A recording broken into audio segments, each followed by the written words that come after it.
Good morning and welcome to this morning's assembly. I'm here this morning to talk about history. You're probably all thinking, Mr. Cunningham, Head of Geography, why is he here to talk about history? Well, I love history and I'm especially interested in the history of Headington School. I had the pleasure of teaching at Headington in our centenary year in 2015. That is where we turned 100.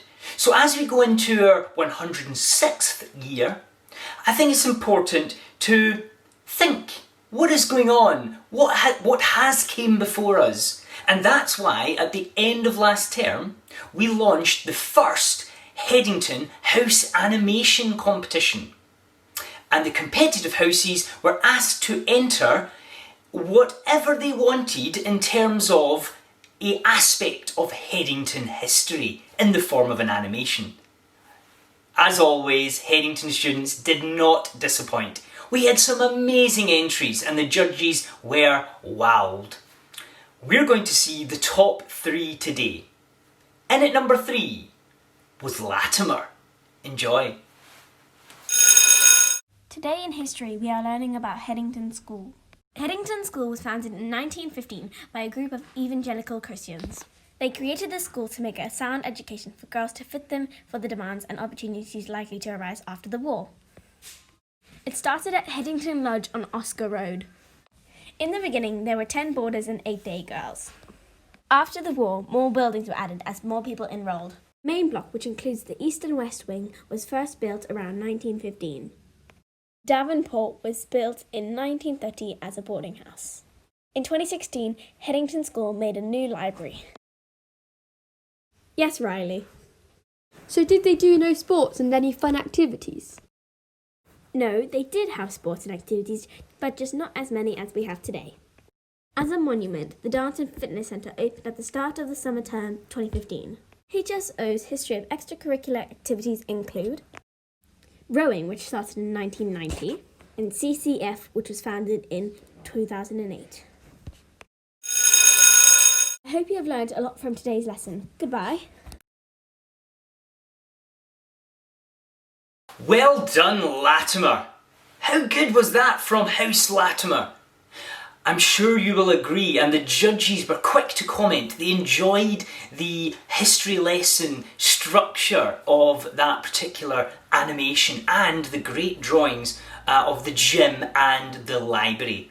Well done, House Latimer. Number 2 was Isis. Enjoy. Okay, go. Welcome to the history of Headington School. The school was first established in 1915 at the White Lodge in Oxford. Quickly growing, the school purchased Napier and Davenport houses in 1920. In 1930, dreams were realised and Her Royal Highness Prince Mary opened the new school. It cost £40,000 to build and could accommodate 250 students. Headington has had many amazing headmistresses. Miss McGregor oversaw the birth of Headington School. Miss Porcher then led the school for 17 years, overseeing the move to the new school site. Miss Muller took over in 1934 and was the longest serving head in post for 25 years. Miss Dunn arrived in 1959. She served 23 years, opening the doors for the international community.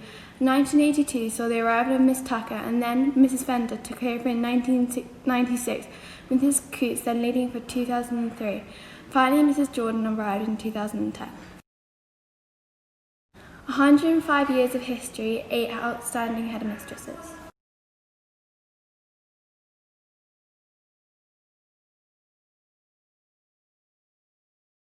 The school motto translates from Latin as "Fight the good fight of faith."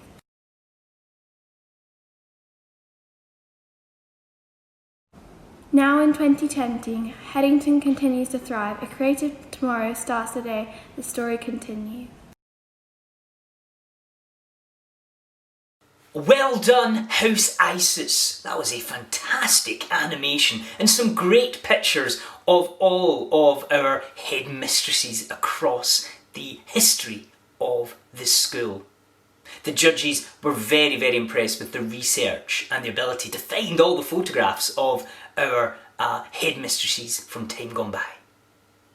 Number 1, are you ready for it?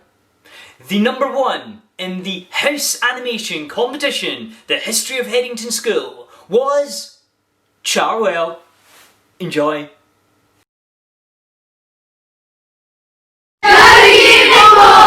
What do you know about the history of Headington? If we go way back, 145.5 million years ago, Headington was still under the sea. If you fast forward a few million years, in 1782, Headington was well known for bull baiting and a near riot occurred. In 1841, the population of Headington was only 1,668. In 1815, Headington was founded by a group of evangelical Christians as an independent school to provide a sound education to fit the demands and opportunities likely to arise after the war. The school motto since 1915 has always been Timothy 1. It means fight the good fight of faith. The school has produced some extremely notable pupils, from the children's author Eleanor Lyon to Lily van der Brochen, a British rower who competed in the 2012 Summer Paralympics, won the gold medal. We can't wait to see what the next 100 years bring in store. I'm sure you enjoyed that great animation from Charwell. The judges, what did they say? They loved the fact there was lots of girls involved in narrating and the constantly changing animation and the link to the locality of the school. So well done, Charwell. So where does that leave our competitive house system at the end of autumn term? Let's have a look at the table. And well done to Oxen, who are currently riding high at the top. So a concluding thought. Whilst the physical environment and the facilities of a school are important, the real story of a school is its people. And we should celebrate, no matter how big or how small, the part that we have all played and those who have came before us have played in the history of Headington School. Something to think about. Have a great day. Take care. Best wishes.